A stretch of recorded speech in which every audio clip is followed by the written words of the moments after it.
Okay, so we will carry on in English now. Arie, welcome to Visit Conference, the biggest regional BizIT conference in this part of the world. Let's start this a chat or conversation with a simple question, but very complicated in the world we are in now. What is Agile? What is agility for you? Well, especially in this world, if you have a one-liner, it's a corporate capability to respond to change. When the purpose of Agile is always avoiding any kind of delay, and then you lift it to a corporate capability. Mm-hmm. Great. That sounds very good, but how did organization change from being in this time now to the companies and corporates of the future? Well, the point is, I made a little drawing here, right? It's very important that you understand that when we wrote the manifesto, and this is, let's say, 20 years ago, almost 20 years ago, we were all working in waterfall situations, or at least, I started my change in the mid-90s, and what we had in those waterfall processes, a lot of remote working. So a group of people works on it, makes a document, send it to someone else, and make another document out of it, send it to someone else again. And this ongoing process based on remote analytic communication is what it was. And you have, because of this communication, remote and written, there's always this, interpretations and assumptions. You have a lot of misunderstandings, and you need to repair this. So that takes a lot of time. So you have a lot of delay, a lot of misunderstandings. There's a lot of inefficiency here. And you want to avoid that kind of thing. But changing this way of work is so deeply rooted in organizations. And if you want to make your organization ready to work like this, you really have to, to change a lot. And I think that's the most difficult thing to do, changing those deeply rooted things. I can come back to it more if you like. That's the biggest problem. You mentioned the word change and the difficulties in change. What do you really mean by that? There's a difference between doing Agile and being Agile. And when I go, because I travel the world, I go into a lot of organizations. I see so many people trying to do Agile, but you see hardly any organizations that are Agile. And what I mean by this is, you have this waterfall process where, let's say, an analyst hands over to a functional design, that hands over to a technical design, that hands over to a developer, that kind of traditional flow. And we are used to this. We are used to sit behind a laptop and I do my little thing and someone else do their little thing. And now all of a sudden you say, okay, we are working together. So I think that the major difference from agile working to traditional working, you move away from individual tasks to team delivery. All of a sudden you are focusing. In the past, an analyst would focus on his own analysis and sending it out to a designer. And now all these things are done by one team and they're focusing on one thing only, delivering value. But that means that you have to change organizations deeply. You have the group of the analysts, you have the group of the designers, you have the group of the developers, and the group of the testers, and now all of a sudden you bring them together, changing this and bringing empowerment into that multidisciplinary team where people can take decisions on the level of requirements, what to make or what not to make. Not the value you want to achieve, but what you're making to get to that value. That's a massive change, and it requires change on the leadership level, like decision-making processes, the way people collaborate and interact. So there's a lot of change that's going on in that direction, and that's if you want, I can answer you more. But there's a lot of things that are deeply rooted in people that need to be changed, and that's the difficult part. Well. So let me get you back to 20 years ago when you decided that you want to change the work environment you were in. Yep. You met with a like-minded people in 2001. Next year is 20 years of co-writing of Agile Manifesto. When you met, what was the purpose of it? Yeah, so you have to imagine that in 1994, so 7 years before, I was working at the Dutch IRS, the tax office, and I was working in a project, and like many projects, they were going wrong, over time, over budget. And the worst thing is you spend public money, and there was not coming any value for the organization. And this organization serves the Dutch people, right? So I made in 1994 a very clear choice to start working in a different way. And my focus was, if we spend public money, how can I make sure that this money is delivering value? So, return on investment, whatever phrase you use for it. So I had in 1994 my motivation and also my moment for change. And the other people of the others of the Agile Manifesto, we were with 17 people in Salt Lake City in February 2001, made their own change and had their own motivation. I talked to James Grenning is one of the other authors. He's very much focusing on quality. So I had a focus on value. He had a focus on quality. And he said, Arie, if we make something, it has to be good. If you have to, you deliver it and all those bugs are in there, you need to fix that. Basically, you create delay. So he made his change on the quality side in 1998. If you look, other people, and I don't know for every single one of them, they maybe in the early 90s made that change. So let's say in the spread of a decade, all of us started working differently because we knew that waterfall way of working is creating problems by the way it is designed. The way the waterfall is designed, it creates problems. And then in 2001, there was really the urge to make a publication to the world. And you have to remember, Nanat, in 2001, this internet is just this big, right? It's nothing at that moment in time. But we said, we have to make a publication to the world. And I remember being in that room and Ward Cunningham said, we have to make a wiki for this. And I had no clue at that moment in time what a wiki was. This is where we are, right? But we wanted to make a publication to the world. So there was this drive of 17 people to make this publication to the world. We didn't expect it to be this big where we are today.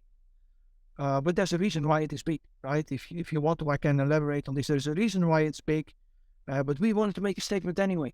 And that's why we are there. That's the motivation to make that change. Yeah. So you mentioned you work in the public sector. That's very hot topic in the moment because there is a word outside in the world that Agile is only for IT companies. Yeah. So how the Agile fits in a new reality, working with the government agencies, how about public companies? How they can reap the benefit of working Agile? Well, the problem, people often ask me, okay, if you would change the Agile Manifesto, what would you change? And I would take out one word, and the word software, because software doesn't do anything. It's the people and the way they use it that makes it valuable for companies and organizations. And you and I, and we all know that the way technology rules the world at the moment, we are all depending on technology. And it doesn't matter what you do, right? We are all depending on technology in any kind of business. The bakery store, I live in the countryside, 50 meters from my house, there are cows and sheep running around, right? The farmer is also depending, everybody's depending on technology. The government is look what happened at the COVID-19 crisis. Everybody is depending on the government. If you look at this one, what we know in the past, let's just 30 seconds flashback to the past. It would be the analyst and the functional designer and the technical designer and the development and the tester. Then there would be maybe people from the business checking it, getting a lot of rework. And then when the people from the business were done, you would get the legal department, the marketing department, the operations department, the architecture department. All those people will say yes or no, and everyone would create a lot of rework. So Agile is doing it all together. It's not business and IT. For me, Agile is about business. You want to bring value. And value comes from James Grenning's high level of quality, so you don't have rework and you avoid the delay, so you have that valuable solution earlier to the market, all the way to selecting the right requirements that bring the value instead of the useless ones. And it's the same thing for, I don't know, if you look in your own country where you are, where I live, and anybody else, at this moment in time, the tax office in the Netherlands is, the way they run their business, it's IT technology oriented, right? So any kind of governmental organization in the COVID-19 crisis, you need to get information. You will be linked somewhere to a website from the Ministry of Health or the Ministry of Foreign Affairs or I try to travel. I want to travel to South Africa. I have all these regulations. There's only one place I can find them and where I can get them checked. And that's via the technical layer in society. So every kind of government, any kind of organization, leave the word government out, any kind of organization has to have that corporate capability to respond to change, because that technology is changing in a very high pace. So you need to be able to respond. Yeah.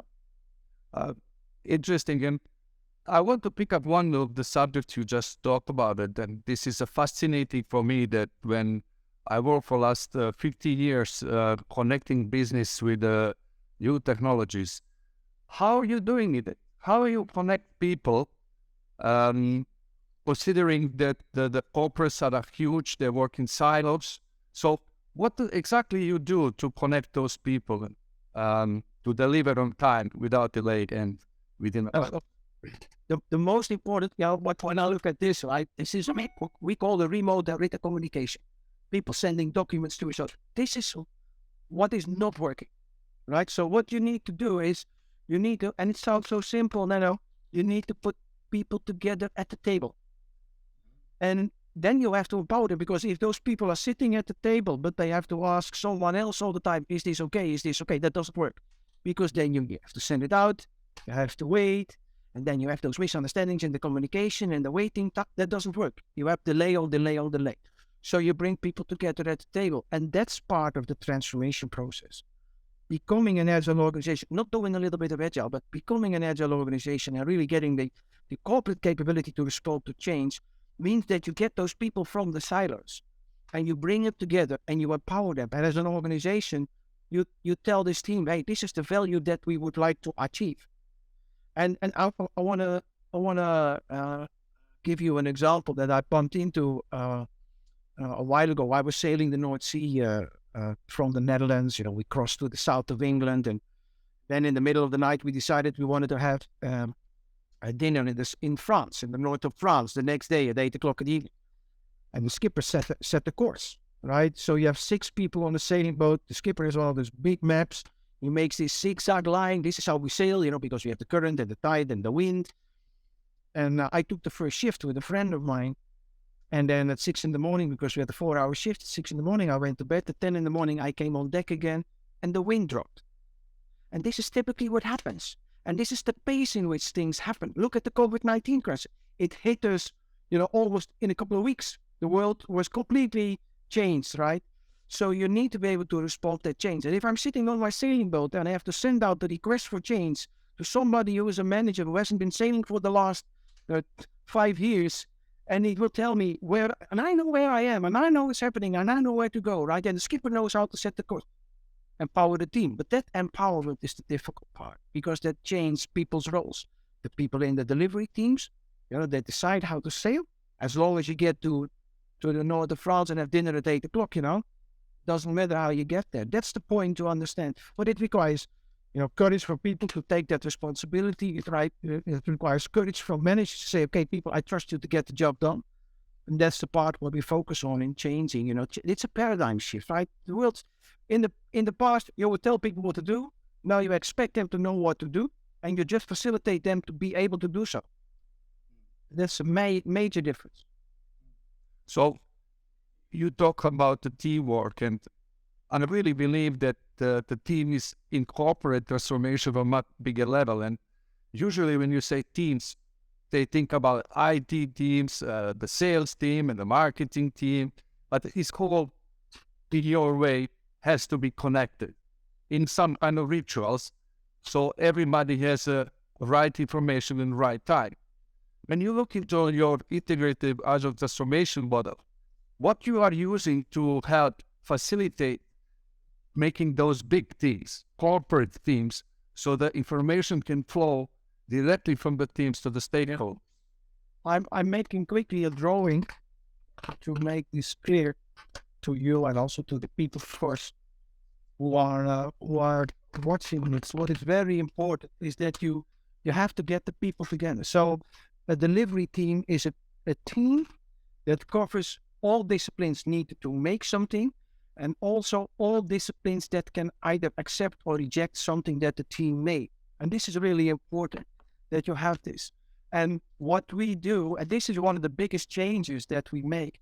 Normally you would have, like I just made a drawing in the waterfall, you would have a group of analysts and they make an analysis and they send it over and then let it go. They go do something else. And then the functional designers make a design out of it and they send it to the technical designers and they start doing something else. And what we say, we bring those people together. And this is where you are focusing on. So we have people from the business, we have people who are able to develop or test and analyze. We have people, we call that the Scrum Master, right, who take care of the team. And you mentioned the word rituals. You put people at the table. And the most important one that we have is what we call the heartbeat. And there's a nice book, I think it's from Donald Reichenberg, that's called Fast Feedback Pays Off. And what you do is in the heartbeat is that, first of all, you define intervals of 2 or 3 weeks where you say, I'm going to deliver little bits and pieces. And we make those, but we put them in production. It's not making an analysis, no, from a paper description to delivery and operations in a couple of weeks. So you don't do a big delivery, but you split up a smaller business and you bring them live. But to make sure in that window, let's say that you do every 2 weeks a delivery, you want to make sure that when you're at the end of the 2 weeks, that those people are happy and that the people from the legal department and from the marketing department and from operations or security are also happy, right? That they say, okay, you can go live, man, this is good. So every 2-3 days, you just show what you've made since the last heartbeat. You get a little bit of feedback. You look at the feedback and you know where it's really needed, you change and adapt. So you build this. Now having this in this heartbeat going with people, look at this, right? If you see what is happening, we have the legal, the marketing, the operations, we have architecture, whatever, people, and then you have business people who need a solution, people who make it, and they are working. And this is a frequency of every couple of days, like 30 minutes, 45 minutes together. A massive difference. We build those teams where we go into transformation. We build those teams, but I want to explain the difficulty because it sounds sometimes, oh, that's easy. And how come doing it as a transformation is so difficult? Number one, if you do something that you didn't do before, you have to learn. So you make mistakes in the beginning, right? That's an easy thing. We know this, but accepting in a professional environment that you change and therefore, you're not a super professional or you have to learn is very difficult to accept. So you need to accept this one. And I want to give you the metaphor with driving on. Before this talk, I was in an interview with someone from Australia. You know what they do in Australia? They drive on the left side of the road. I'm from the Netherlands. I drive on the right side of the road. Now here we go. This is the metaphor that I want to make. You can teach me how to drive on the left side on the road. But I have never done this before. So it's new. I'm used to driving in the right side of the road. And it looks a lot the same.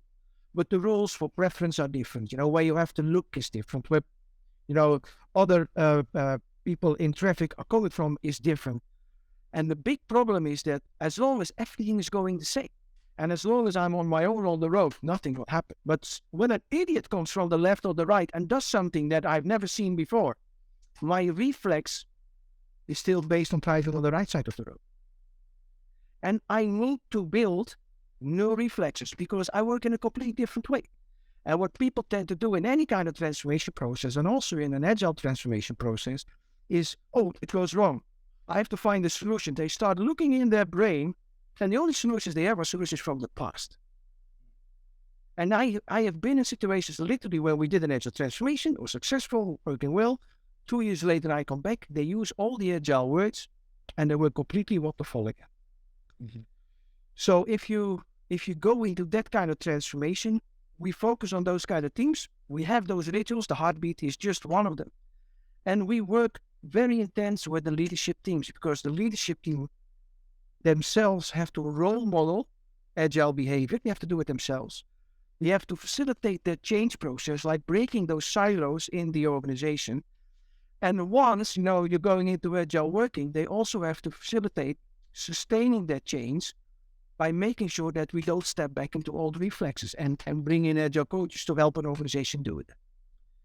Now, this sounds like heavy. You think, oh man, this is a big job. Yes, an agile transformation is not an easy job.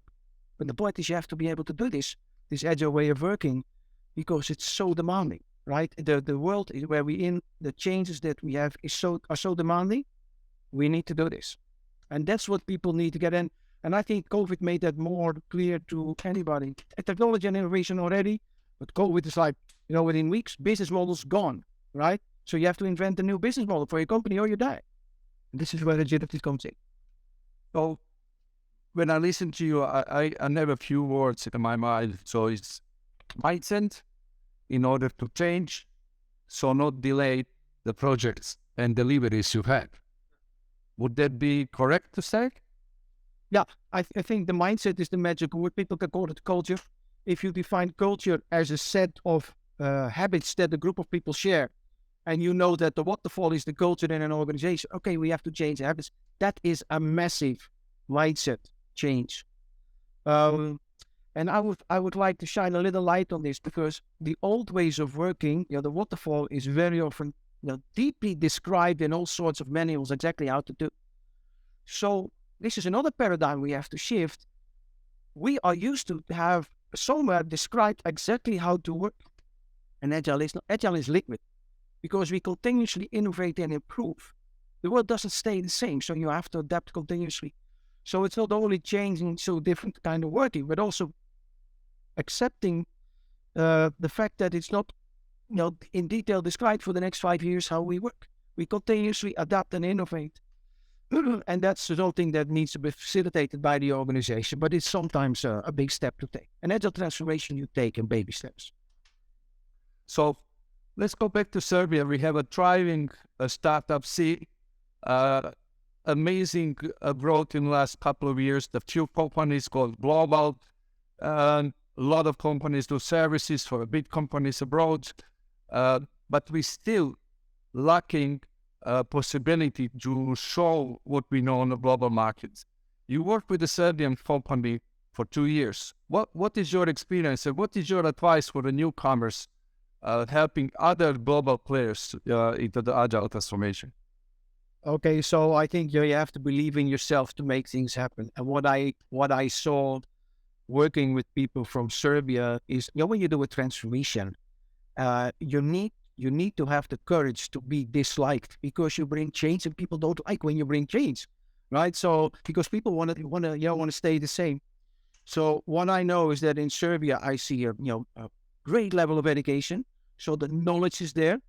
I see the Serbian passion and energy and going in, and in this kind of work, because I cannot talk about the whole wide world, but in this kind of work, especially what I do, things like perseverance and passion and energy are so important to make the success. And I do work still, with Serbian people for this reason. And I think it would be good to make that a little bit more clear to the outside world, that you can do this and that you have done this, right? And that would be also, in terms about the digital transformation where we are in. I think everybody is already transformed into digital, but it's just improving all the time.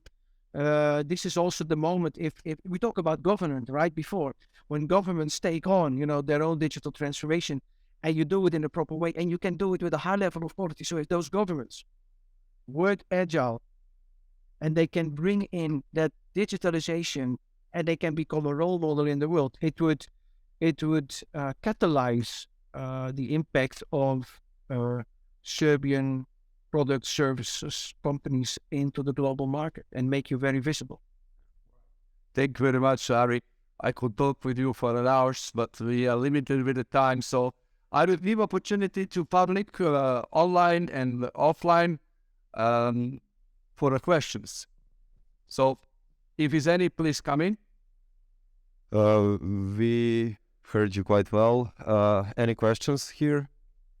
Odnosno, imali pitanja neka? Za sada ne. Čini mi se da se malo plaše ovde da postavljaju pitanja. Ali I give you great opportunity you to ask a question for the audience.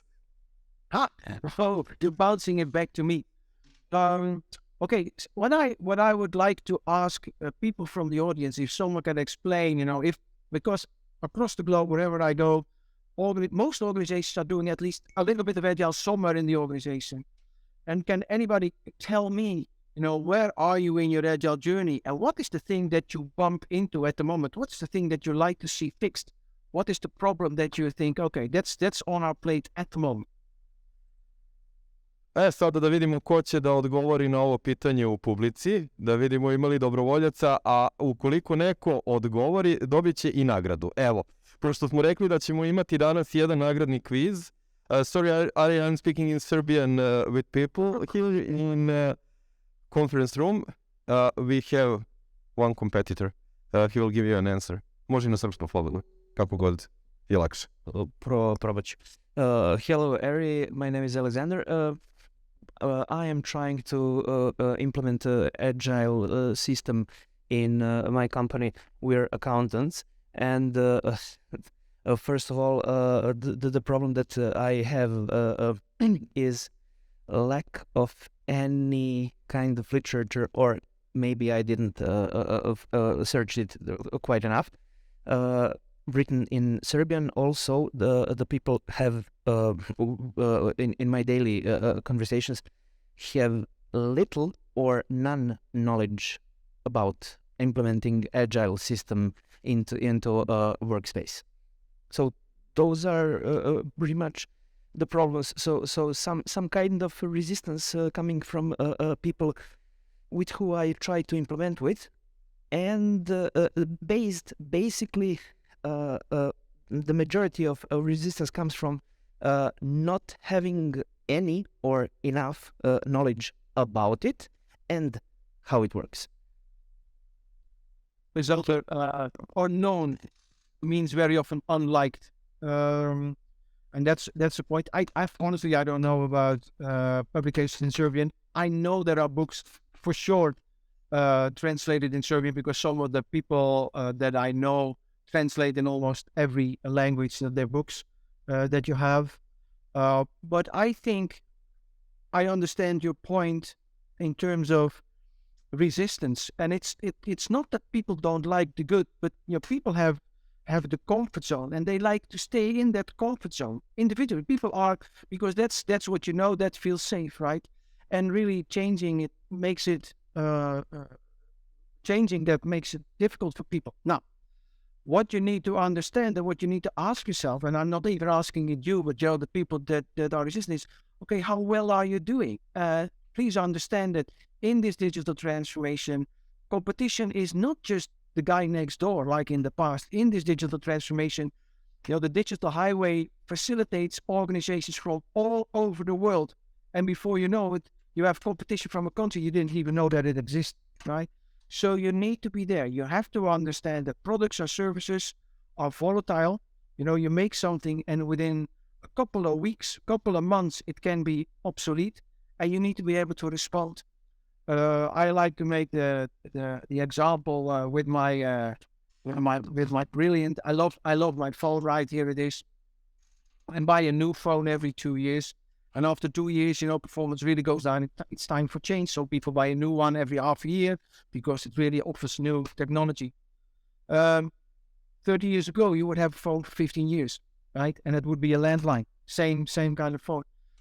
This is just an indicator of what technology does to us. And in your line of business, in the accountancy, because I started my career in the accountancy, I worked for Ernst & Young in 1987 in the Dutch branch of Ernst & Young called Loretta Limper. We already at that time were highly relying on technology. We worked on the Apple platforms, on the Macs at that time.